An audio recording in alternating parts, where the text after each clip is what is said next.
배교의 시대를 걸어가고 있는 시대에 위대한 지도자 엘리야와 엘리사를 보내셔서 하나님의 음성을 들려주시기를 멈추지 않으셨습니다.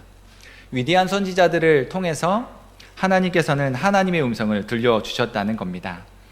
하나님께서는 어느 시대를 막론하고 하나님의 음성을 들려주고 싶어 하셨습니다. 구약의 선지자는 백성들에게 하나님의 음성을 들려주도록 부름받은 사람들이었습니다. 그래서 소명을 따라 정확하게 하나님의 음성을 백성들에게 전해 주어야 할 책임이 그들에게 있었던 거죠. 이런 사명을 감당하는 선지자는 하나님의 음성을 듣고 싶어 하는 사람이 많으면 많을수록 존경을 받았지만, 반대로 말씀을 거역하고 불순종하면 그런 사람들이 많아지면 큰 고난을 당해야만 했습니다. 그런 점에서 엘리야는 영적으로 암울한 시대에 하나님의 말씀을 전하도록 부름받은 사람이죠. 그렇게 하나님의 말씀을 전하도록 부름받았음에도, 하나님께서 도와주시는 일들이 분명함에도 엘리야는 극심한 박해와 어려움을 겪어야만 했습니다. 하나님은 특별한 능력을 덧입히셔서 시대적 사명을 감당하게 하셨는데, 바로 이 세상에 하나님의 말씀을 전하도록 하는 일을 선지자 엘리야에게 맡겨주신 것이었습니다. 지금 엘리야는 이방신을 섬기는 850명과 역사적인 승리를 이루고도 대적자 이세벨에게 쫓겨 도망하는 처지가 되었죠. 그리고 먹지도 못하고 자지도 못해서 피곤할 대로 피곤해진 채 로뎀나무 아래에서 잠들었습니다. 로뎀나무는 일자산이나 고덕산에 가보셨으면 아실 텐데, 넓은 이파리를 펼치고 햇볕을 가려주는 나무들을 생각하면 매우 초라한 나무일 수 있습니다. 잎인지 줄기인지 잘 구분이 안 되는 그런 나무였거든요. 광야에서 흔히 볼 수 있는 그런 나무. 하지만 이 나무가 광야의 뜨거운 태양 아래 몸을 숨길 수 있는 훌륭한 장소가 되어 주었습니다. 도망하고 쫓겨가고 있는 엘리야 선지자에게 말입니다. 하지만 쫓기는 자의 처지란 늘 불안할 수밖에 없죠. 그래서 마음 편히 쉴 수가 없습니다. 매우 지친 상태로 자고 싶어서 잠을 잔 것이 아니라 지친 상태로 잠에 들었습니다. 그리고 하늘을 우러러 기도하였을 때 모든 재물은 물론이거니와 제단까지 또 그 아래를 적시며 고랑을 넘치던 물까지 모두 말려버리는 그 불을 내리는 그런 능력의 사자였던 엘리야였지만, 지금 그와 같은 모습은 온데간데 없이 너무나도 초라하고 비참한 처지에 놓여있는 선지자를 봅니다. 꼭 기억하실 수 있기를 바랍니다. 하나님의 손에 붙들려 있을 때만이 위대한 일을 감당할 수 있는 위대한 선지자일 수 있다는 사실입니다. 하나님의 손에 붙들리지 않으면 그 아무리 위대한 사람이라 할지라도 위대한 일들을 감당할 수 없는 거죠. 우리도 마찬가지입니다. 하나님의 은혜의 손에 붙들려 살아갈 수 있어야 한다는 거죠. 하나님의 은혜의 손에 붙들리면 우리도 위대한 하나님의 일들을 감당할 수 있게 되는 거죠. 그때가 진정으로 강할 수 있는 때입니다. 다른 방법은 없어요. 하나님의 손에 붙들릴 때에만이 우리는 강해질 수 있는 것입니다. 그러니 하나님의 위대한 손에 붙들려지시는 인생 되시기를 바랍니다. 인간적으로 보면 이해가 됩니다. 선지자는 정말 지쳤어요. 그리고 외로웠습니다. 위대한 능력을 행한 선지자였지만 먹지 못하고 잠을 자지 못해서 지칠 대로 지쳐있고 로뎀나무 그늘 아래 흐느껴 외치듯이 목숨을 거두어 달라고 하나님 앞에 호소하다가 잠에 들었습니다. 그런 그를 하나님께서는 천사를 보내셔서 떡과 물을 먹이셨죠. 그리고 지치고 낙심한 선지자를 어루만지셨습니다. 선지자는 떡과 물을 먹고 힘을 얻어서 40일 밤낮을 가서 하나님의 산 호렙에 이르게 되었습니다. 그리고 하나님께서 물으시는 거죠. 그것이 오늘 9절입니다. 엘리야야, 내가 어찌하여 여기에 있느냐? 그랬더니 엘리야가 10절에 말씀합니다. 내가 만군의 하나님 여호와께 열심히 유별하오니 이는 이스라엘 자손이 주의 언약을 버리고 주의 제단을 헐며 칼로 주의 선지자들을 죽였습니다. 오직 나만 남았거늘 그들이 내 생명을 찾아 빼앗으려 합니다. 선지자가 자기 속내를 하나님께 말씀드리는 거예요. 하나님 아시잖아요. 제가 하나님께 대하여 얼마나 열심을 보였는지 잘 아시잖아요. 그런 열심을 보였고 위대한 일을 행하였고 했지만은 이스라엘 백성들, 다른 이방인들도 아닙니다. 지금 이스라엘 백성들이거든요. 하나님의 백성이라고 자청하는 이스라엘 자손이 주의 언약을 버리고 주의 제단을 헐었고 칼로 주의 선지자를 죽인 채 오직 이제는 저 혼자만 남아 있습니다. 이제 충분합니다 라고 하소연하고 있는 거예요. 혼자 남아 있고 외롭고 지쳤다라고 하는 이야기를 하는 겁니다. 이 정도면 충분하지 않습니까? 하나님 충분합니다. 그렇게 선지자는 자기 속내를 이야기하는 겁니다. 그리고 나서 하나님의 명령이 들려오는 거죠. 너는 내 앞에 서라. 그리고 그 산에서 서라 라고 하는 것이었습니다. 오늘 말씀에서 말하고 있는 것처럼 내 앞에 서라는 이 명령형의 말씀은 혹은 그런 의미를 가진 표현은 대부분 하나님 앞에 온전하게 서지 못하는 약한 모습을 배경으로 하고 있습니다. 하나님 앞에서 온전하게 서야 되는데 그렇지 못하고 약한 모습을 하고 있는 배경 속에 있을 때 하나님께서 내 앞에 서라 라고 하는 말씀을 하시는 거예요. 아브라함을 기억하실 것입니다. 아브라함이 불순종함으로 이스마엘을 낳았어요. 사라를 통해서 자손을 낳게 할 것이다 라고 하는 말씀이 있었지만은 불순종함으로 이스마엘을 낳았습니다. 그리고 나서 하나님께서 무려 13년을 침묵하셨죠. 그렇게 하나님께서 침묵하시는 동안 아브라함은 암흑기를 보내게 되었습니다. 그리고는 13년이 지나고 침묵을 깨신 하나님께서 다시금 말씀을 하기 시작하셨고 하나님의 음성이 들려오던 그때 하나님의 말씀은 이것이었습니다. 너는 내 앞에서 행하여 온전하라. 하나님 앞에 아브라함이 서기를 원했고 온전히 행하기를 원했는데 그 배경에는 불순종으로 이스마엘을 낳은 불신앙의 사건이 있었다는 거예요. 하나님 앞에 불순종하고 불신앙적인 모습을 보였던 이와 같은 배경 속에서 지금 내 앞에 서라고 하는 그 말씀이 나오고 있는 것입니다. 온전하라고 하는 말씀이 들려오는 거죠. 뿐만 아니라 하나님이 주신 소명을 잠시 잊고 세겜에 안주하던 야곱을 기억하실 것입니다. 하나님은 그의 딸 디나를 그 세겜 땅의 사람들로 하여금 욕보이는 일들을 겪게 하셨죠.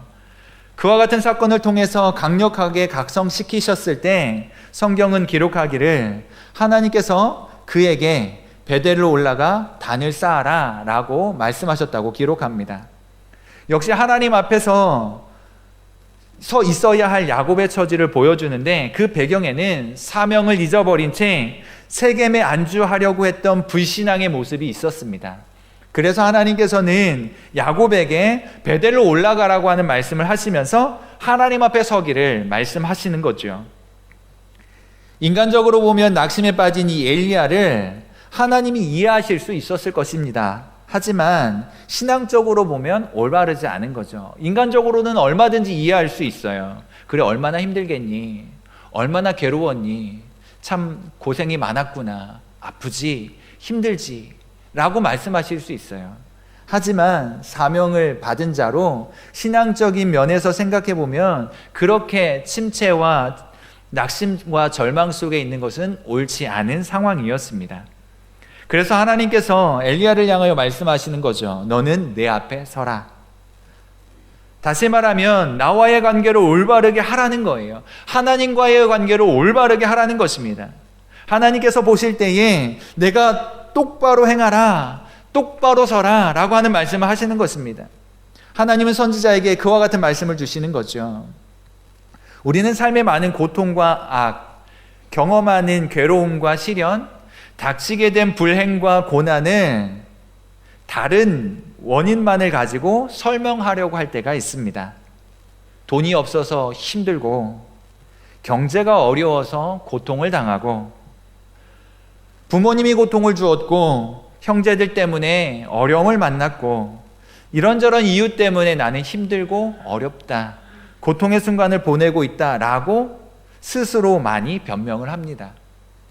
사실일지도 모릅니다. 돈이 없는 거, 경제적으로 잘 풀리지 않는 거, 관계가 좀 문제가 있는 것들, 나와 관계를 맺고 살아가는 그 사람들로 인하여 겪는 아픔이 있을 수도 있을 것입니다.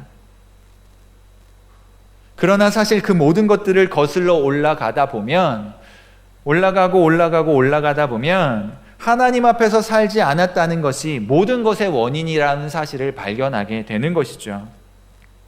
그래서 우리에게 중요한 것은 하나님 앞에서 살아가는 것입니다.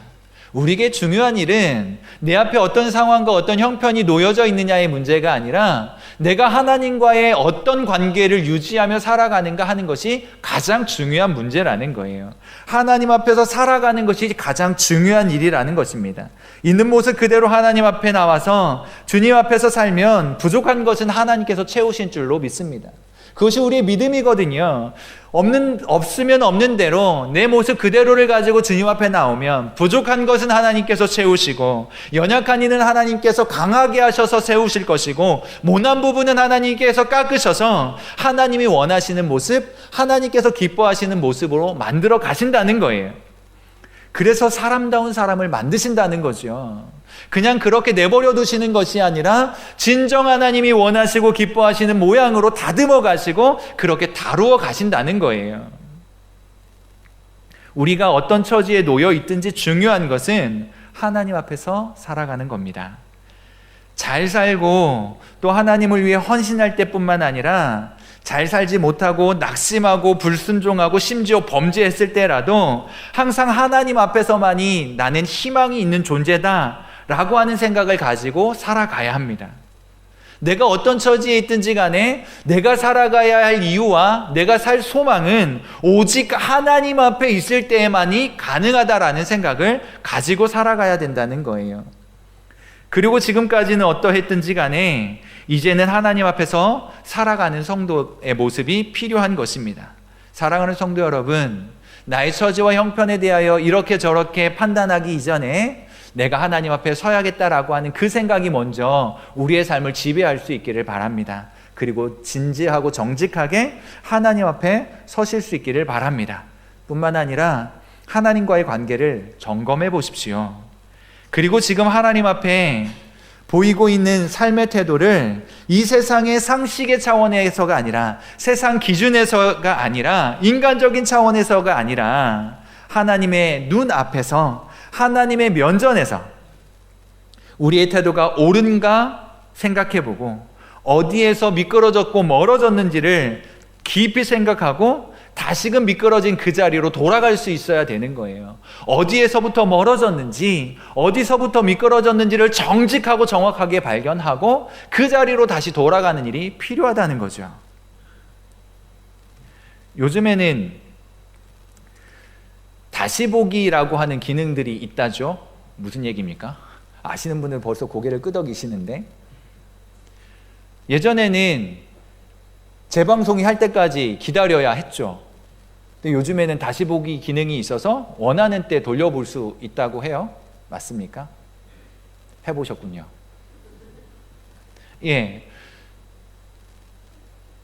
내가 어느 지점까지 봤는데 그 다음에 놓쳤으면 다른 볼일을 보고 돌아와서 거기부터 다시 볼 수 있는 거죠.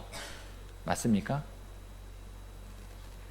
그러니까 내가 어디서부터 놓쳤는지 정확하게 그 지점을 기억하고 있으면 앞부분을 안 보고 지나가고 그 다음부터 정확하게 놓친 부분부터 다시 볼 수 있는 거예요.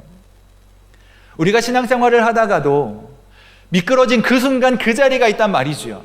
그 자리로 돌아가는 일이 필요한 겁니다. 그러려니까 내가 정직하게 내 모습을 보는 일이 필요한 거예요. 어디서부터 잘못되었는가, 어디서부터 미끄러졌는가, 그것을 정직하게 판단하고 하나님 앞에 낱낱이 드러낸 이후에 그 자리로 돌아가는 거예요. 거기서부터 다시 시작하는 겁니다. 미끄러졌던 나의 몸을 다시금 일으켜서 그 자리부터 신앙을 다시 시작하는 거죠. 그래서 하나님께서 말씀하시는 거예요. 내 앞에 서라. 그리고 두 번째는 그 산에 서라는 말씀이에요. 그 산은 호렙산입니다. 호렙산 하면 저와 여러분들의 기억 속에도 떠오르는 사람이 하나 있을 것입니다. 누구죠? 모세입니다. 모세도 이 산에서 하나님을 만났죠. 엘리야가 호렙산에 서라는 하나님의 명령을 받았을 때 모세를 생각했을 것입니다. 모세를 통해서 호렙산에서 하나님께서 무슨 말씀을 주셨고 어떠한 사건이 있었는지 엘리야가 모를 리 없었습니다. 어쩌면 모세와 오늘 로뎀나무 아래 엎드린 엘리야 사이에는 기가 막힌 일치가 있는 거죠. 모세와 엘리야 모두 하나님을 위한 꿈을 가진 사람들이었습니다. 하나님을 위한 꿈을 가지고 그 꿈을 이루기 위해 열심히 있는 사람들이었습니다. 그러나 동시에 좌절을 경험했던 사람이죠. 40년 동안을 미디안 광야에서 짐승을 치는 사람으로 세월을 보냈습니다. 모세 이야기죠. 이제 더 이상 희망이 없는 것 같은 그때에 오늘 이 로뎀나무 아래 엎드려 슬픔에 잠겨 잠이 든 엘리야도 마찬가지. 모든 희망이 사라지고 소망이 끊어져 버린 것 같은 그때에 가시떨기 사이에서 하나님이 나타나시고 모든 희망이 사라진 것 같은 그때에 하나님의 임재의 영광을 모세에게 보여주셨던 것처럼 그것을 떠올려 보도록 하시면서 내 앞에 서라 하신 이후에 이 산에 서라, 그 산에 서라. 엘리야로 하여금 모세를 기억하게 만들고 모세가 섰던 호렙산에서 모세가 만났던 하나님의 임재를 경험하게 하고 그때를 기억하게 만드는 이 역사적인 순간을 경험하게 하시는 거예요. 하나님이 바로 그 산에서 그리고 엘리야에게 말씀하시는 것입니다. 엘리야는 이렇게 호렙산에 다시 섬으로 아무 희망이 없다고 생각하는 모세가 다시 훌륭한 하나님의 사람으로 회복되어 하나님의 영광을 위해 살도록 부르심 받은 것처럼 하나님께서 엘리야에게 경험되도록 하시고 그렇게 엘리야로 하여금 다시 서게 만드는 일들을 하고 싶으셨던 거예요. 역사적인 산, 하나님의 산, 하나님의 임재가 있었던 산, 회복이 일어났고 다시 한번 헌신이 다짐되었던 그 산에 서라고 하시는 말씀을 들려주고 계시는 것입니다. 이것이 하나님의 방법이라는 거예요. 하나님은 스스로 강하다고 생각하는 사람들을 불러내셔서 자신의 뜻을 이루지 않으십니다. 약한 자를 부르시고 오히려 그들을 통하여 하늘 뜻을 이루시는 거죠. 스스로 약하다고 생각하는 사람, 그래서 자신에게는 아무런 희망이 없다고 생각하는 사람, 그러나 거기에서 멈추는 사람이 아니라 그래서 나는 주님을 의지하노라 라고 고백하고 그분을 붙드는 사람을 일으키셔서 하나님의 강함을 보이시는 것입니다. 그리고 오늘날 살아가는 우리에게도 그 믿음이 필요하다는 거죠. 바로 그런 상황 속에서 이제 구체적인 하나님의 음성이 들려오는데 그 음성이 들리기 전에 먼저 큰일이 눈앞에 펼쳐집니다. 강력한 바람이 허공을 가르며 지나가더니 산이 갈라지고 바위가 부서지는 역사가 나타났어요. 땅이 쪼개지면서 지진이 일어나고 불길이 치솟기 시작합니다. 모두 일상적이지 않은 일들이었습니다. 하나님의 큰 능력으로 이루어진 일들이었죠. 하나님이 왜 갑자기 그렇게 강력한 바람으로 산을 갈라지게 하시고 바위를 부수시고 땅을 쪼개시고 불길이 타오르게 하셨을까요? 그렇게 하신 이유가 무엇이었습니까? 엘리야의 침체는 하나님의 능력을 믿지 못하는 불신앙에서 오는 침체였어요. 그래서 하나님은 하나님의 강력한 능력을 강한 바람과 지진과 불길을 통해서 보여주신 거예요. 창조주 하나님의 위대한 능력을 보여주신 것입니다. 나 여호와가 손이 짧아서 너희를 구원하지 못하느냐? 내가 너를 돕지 못하여서 내가 능력이 없어서 너희를 이렇게 내버려 두느냐? 결코 아니다 라고 하는 말씀을 들려주시는 거죠. 내가 무엇 때문에 이렇게 낙심하고 있느냐? 내가 무엇 때문에 이렇게 절망하고 있느냐? 하나님이 그것을 보여주시는 겁니다. 선지자는 신기했죠. 그래서 눈을 똑바로 뜨고 쳐다봅니다. 바람과 함께 산이 갈라지고 바위가 터져 나갑니다. 땅이 쪼개지고 불길이 치솟았습니다. 그러나 아무리 눈을 뜨고 찾아보아도 거기에 하나님이 계시지 않습니다. 그 폭풍과 같은 기적이 지나가고 불길도 다 사라진 후에 세미한 음성이 들려오기 시작합니다. 의심할 여지 없이 하나님의 음성입니다. 이 엘리야가 광야에 엎드려져서 슬픔 가운데 잠이 든 이유는 하나님의 능력을 믿지 못하는 불신앙, 하나님의 은혜로부터 멀어진 나약함 때문이었지만, 그를 진정으로 다시 강한 사람으로 일으켜 세우는 것은 하나님의 기적이 아니라 세미하게 들려오는 하나님의 음성이었습니다. 오늘 말씀이 그것을 우리에게 보여주고 있는 것이죠. 그런 의미에서 강한 바람의 능력이 아니라, 땅이 쪼개지는 기적의 능력이 아니라, 치솟는 불길의 능력이 아니라 세미하게 들리는 이 음성이 하나님의 능력이었다는 거예요. 왜 그럴까? 왜 그럴까요? 산이 쪼개지고 땅이 갈라지고 불길이 치솟는 것은 모두 환경 속에서 행하시는 하나님의 능력입니다. 그러나 세미한 음성이 가고 싶은 곳은 어디였을까요? 세미한 음성이 향하고 있는 곳은 어디였을까요? 세미하게 들리는 하나님의 음성이 당도하길 원하였던 곳, 이루고 싶었던, 도착하고 싶었던 곳은 어디였을까요? 선지자의 마음을 통해 그의 영혼 속으로 들어가 그의 영혼을 일으켜 세우기를 원하시는 하나님의 마음 깨달아질 수 있기를 바랍니다. 그래서 산을 가르고 땅을 쪼개고 불길이 치솟는 것들은 일반적인 환경들을 통해 나타나는 하나님의 능력이 되지만, 세미한 하나님의 음성은 결국 선지자의 흐트러진 영혼을 올바르게 세우고 그들로 하여금 신령한 능력의 사람이 되도록 일으켜 세우는 능력이 되는 것입니다. 세미하게 들리는 이유가 무엇입니까? 하나님의 음성이 작아서, 하나님이 감기라도 걸려가지고 작은 소리로 속삭이시는 걸까요? 그래서 지금 세미한 음성으로 들려오는 것일까요? 아닙니다. 때론 하나님은 천둥과 같이 말씀하는 분이시기도 하지만 낙심과 세상 유혹에 빠져 번민하고 육체에 대한 사랑, 빗나간 자기 욕망이 이 모든 것들의 소리가 되어서, 소음이 되어서 하나님의 음성을 듣지 못하게 하는 때도 있다는 거예요. 하나님의 음성이 들려오기를 방해하여 하나님의 음성이 들려오지 못하도록 하는 겁니다. 그래서 처음에는요, 세미한 음성처럼 들리는 거예요. 그러나 은혜로 깊이 들어가게 되면 나중에는 이 음성이 천둥처럼 벼락처럼 부인할 수 없는 선명한 음성으로 깨달아지게 되는 거죠. 처음에 은혜를 경험하였을 때 이게 무슨 소리지? 뭔가 들려오는 것 같은데 이게 도대체 무슨 일이지?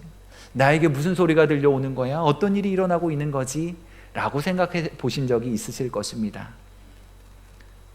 그러나 신앙생활을 해가면서 그 은혜의 깊은 세계로 들어가면 들어갈수록 하나님의 분명하고도 선명하신 음성이 우리의 가슴을 치는 거예요.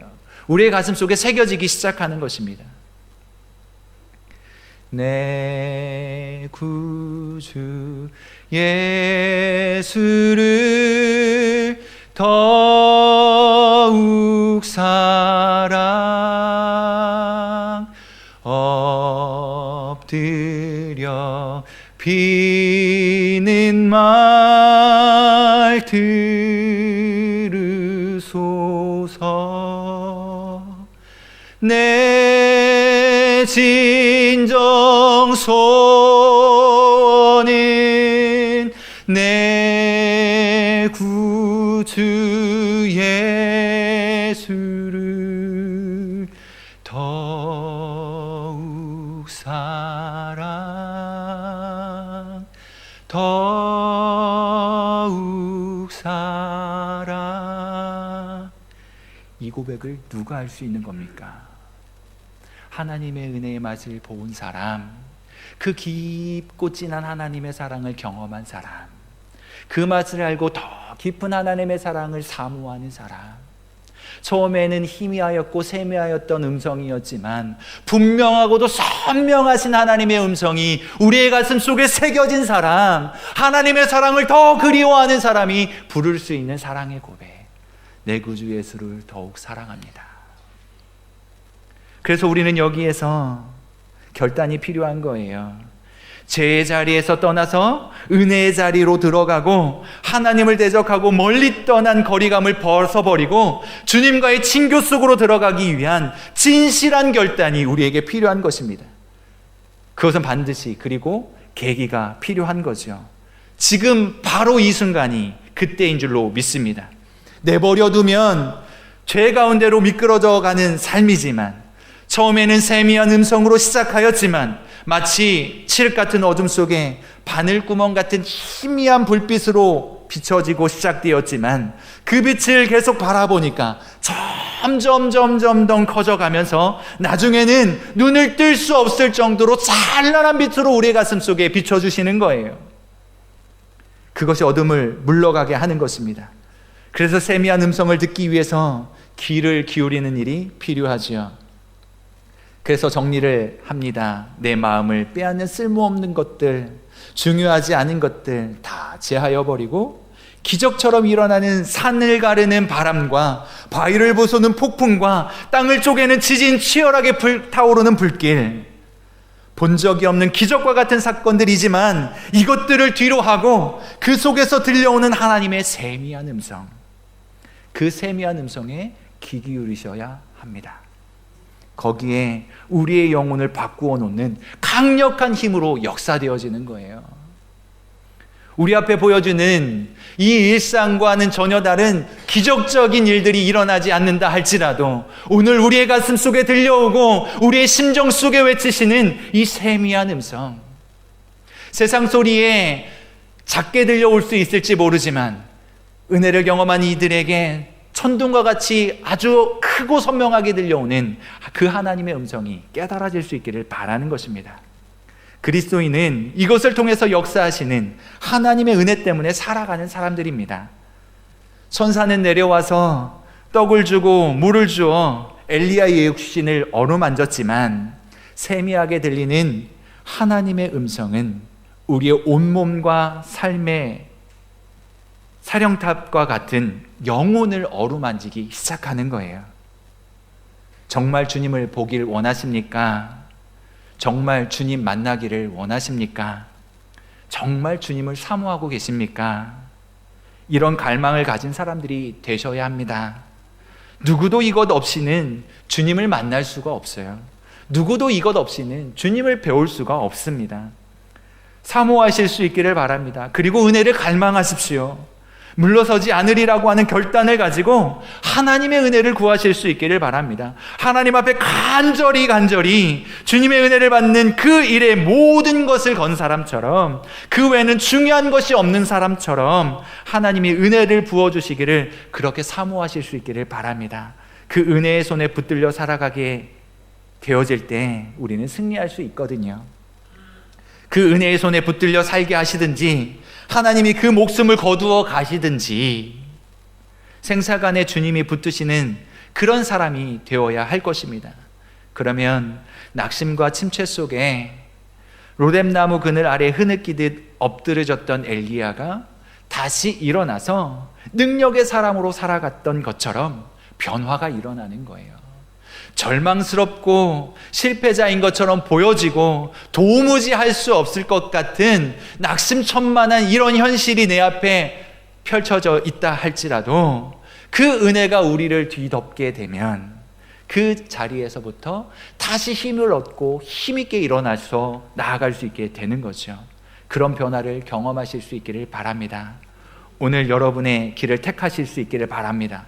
낙심과 침체, 무기력과 은근한 세상의 정욕을 품고 주님이 주신 시간을 그냥 그렇게 살아갈 것인지, 아니면 순전한 마음으로 주님의 은혜에 붙들려 생에서 가장 훌륭한 인생으로 하나님을 섬기며 살 것인지, 여러분 선택은 무엇입니까? 질문은 지금 이 시간에 여러분들에게 드리지만 그 대답은 여러분들이 하셔야 할 것입니다. 하나님 앞에 진지하고 정직하게 어떠한 인생을 살아가리라 하는 결단을 가지시는지, 그 물음 앞에 진지하게 답하시는 우리 모든 성도님들 되실 수 있기를 바랍니다. 기도하겠습니다.